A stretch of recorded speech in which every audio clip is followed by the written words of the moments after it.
বিসমিল্লাহির রহমানির রহিম। আসসালামু আলাইকুম ওয়া রাহমাতুল্লাহ। প্রিয় শিক্ষার্থীরা, ওয়েলকাম টু মুমিনুলস টিচিং হোম। নতুন প্রজাতির উৎপত্তি। যেসব প্রাণী উদ্ভিদের মধ্যে সুবিধাজনক প্রকরণ দেখা যায়, প্রকৃতি তাদের নির্বাচন করে ও তাদের লালন করে। লালন মানে ছোট থেকে বড় আকারে তৈরি করে, অর্থাৎ আমরা প্রকৃতিতে বড় হই। সুবিধাজনক প্রকরণযুক্ত প্রাণী ও উদ্ভিদ পরিবেশের সাথে নিজেদের মানিয়ে নিতে পারে এবং অযোগ্যদের তুলনায় বেশি হারে বংশ বিস্তার করতে পারে। উত্তরাধিকার সূত্রে এদের বংশধরদের মধ্যে প্রকরণগুলো সঞ্চারিত হয়। এই বংশধরদের মধ্যে আবার যাদের সুবিধাজনক প্রকরণ বেশি থাকে, প্রকৃতি আবার তাদের নির্বাচন করে। এভাবে যুগ যুগান্তর ধরে নির্বাচিত করে প্রকৃতি প্রাণী ও উদ্ভিদের নতুন প্রজাতি সৃষ্টি করে। দেখো, বিগত ভিডিওয়ে আমরা বলেছিলাম যে ডারউইনের মতে প্রকৃতি নির্ধারণ করে উদ্ভিদ ও প্রাণীর জীবের ভাগ্য কি হবে, কিন্তু আমরা এটার সাথে এটা কি বাস্তবিক দ্বিমত প্রকাশ করেছিলাম। কিন্তু পরীক্ষায় নাম্বার পাওয়ার জন্য এটা আমাদের লিখতে হবে। বর্তমানে বংশ গতিবিদ্যাবিদ আমরা যখন এটা লিখবো তখন লিখবো এটা অবশ্যই ডারউইনের মতবাদ, তাহলে এটা আমাদের কোনো গুনার কাজ হবে না। বর্তমানে বংশগতিবিদ, কোষতত্ত্ববিদ ও শ্রেণীবিদগণ নতুন প্রজাতির উৎপত্তির বিষয়ে মেন্ডেলের বংশগতি তত্ত্ব ও ডারউইন তত্ত্বকে ভিত্তি বলেন তিনটি ভিন্ন উপায়ে নতুন প্রজাতি সৃষ্টি হতে পারে। ক নম্বর, মূল প্রজাতির পপুলেশন থেকে পৃথক হয়ে যাওয়ার ফলে। খ নম্বর, সংকরায়ন বা হাইব্রিডাইজেশনের ফলে। প্রথমে বলছে আইসোলেশন, পরেরটা হচ্ছে হাইব্রিডাইজেশন, পরেরটা হচ্ছে পলিপ্লয়েডি অর্থাৎ সংকরায়ন।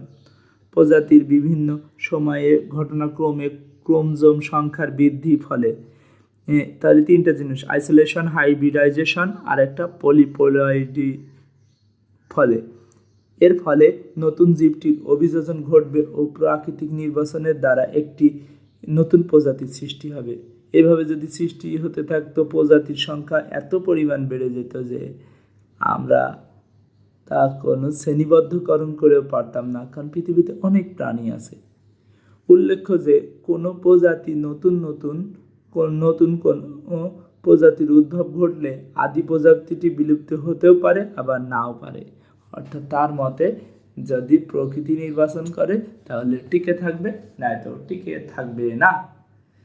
জীববিজ্ঞানের এমন কোনো শাখা নেই যেখানে জৈব অভিব্যক্তি তত্ত্বের মূলনীতিকে ব্যবহৃত হয় না, অর্থাৎ আমাদের দেশেও সেটা হরহামেশা চলছে। খুব ভালো হতো এই ধরনের ভুল তথ্যগুলো আমাদের পাঠ্য বইয়ে সংযোজন না থাকলে। আরও অনেক জ্ঞান বিজ্ঞানের চর্চা আছে যেগুলো অ্যাড করা যায়। এগুলো নিয়ে এমন গবেষণা করছে না তো আমাদের দেশের, বা এমন মিথ্যা নিয়ে মিথ্যা তুমি ঘেটে কি পাবা? তোমার সামনে এক প্লেট কেক দিলে নেড়ে চেড়ে তার ভিতর কিছু উপকারী পদার্থ পেতে পারো।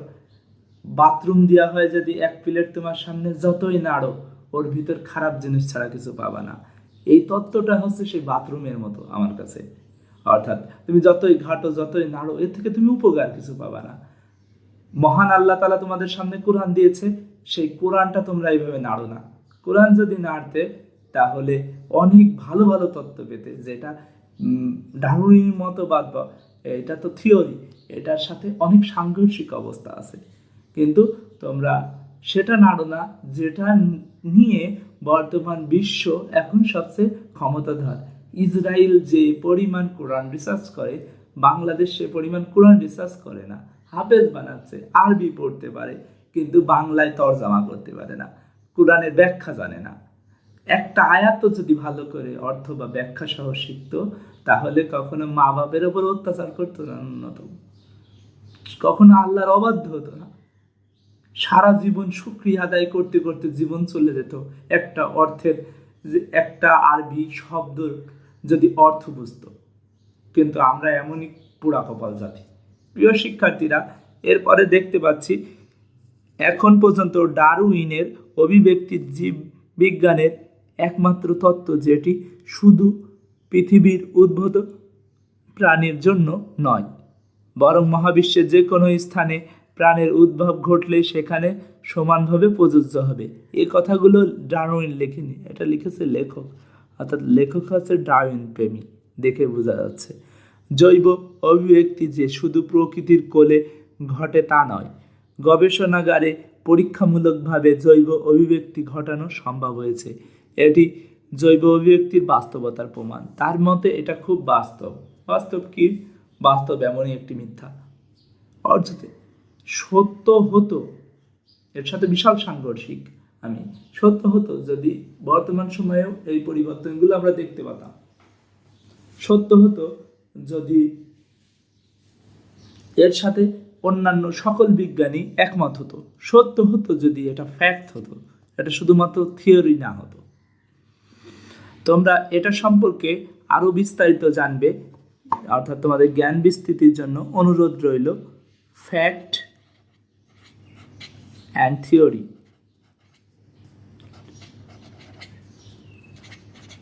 এই দুইটা জিনিস কাকে বলে এটা সম্পর্কে বিস্তারিত জানলে তোমরা বুঝতে পারবে। সঠিক জ্ঞান আশা করি তোমরা পাবে। পরবর্তীতে বলা হচ্ছে জৈব অভিব্যক্তির বিপক্ষে কোনো বৈজ্ঞানিক প্রমাণ এখনো খুঁজে পাওয়া যায়নি। দেখো, সব কাজ ছেড়ে দিয়েছে এই শেষ কথায়, তারপরেও সেটা আমরা পড়ছি। বৈজ্ঞানিক প্রমাণ খুঁজে পাওয়া যায়নি, সেটা জিনিস আমরা পড়ে পড়ে এতক্ষণ পুরো একটা অধ্যায় শেষ করলাম। জীবজগৎ সম্বন্ধে আমাদের জ্ঞান যতই সমৃদ্ধ হচ্ছে, জৈব অভিব্যক্তিকে অস্বীকার করা ততই অসম্ভব হয়ে পড়ছে। এইটা আবার অতিরিক্ত বাড়িয়ে কথা বলেছে। প্রিয় শিক্ষার্থীরা, এই পাঠের আলোচনা এতটুকুই ছিল। তোমাদের মন মাইন্ড অনেকটা নষ্ট করে ফেলেছি। তোমরা চেষ্টা করবে এই ধরনের প্রশ্নগুলো মুখস্থ করা এবং এটার উপরে আমল না করা, বিশ্বাস না করা, কিন্তু পরীক্ষা আসলে হো হো লেখা, যাতে তোমরা পুরো মার্ক পেতে পারো। জানার ক্ষেত্রে কোনো দোষ নাই, মানতেই হবে এমন কিছু নয়। আল্লাহ হাফেজ।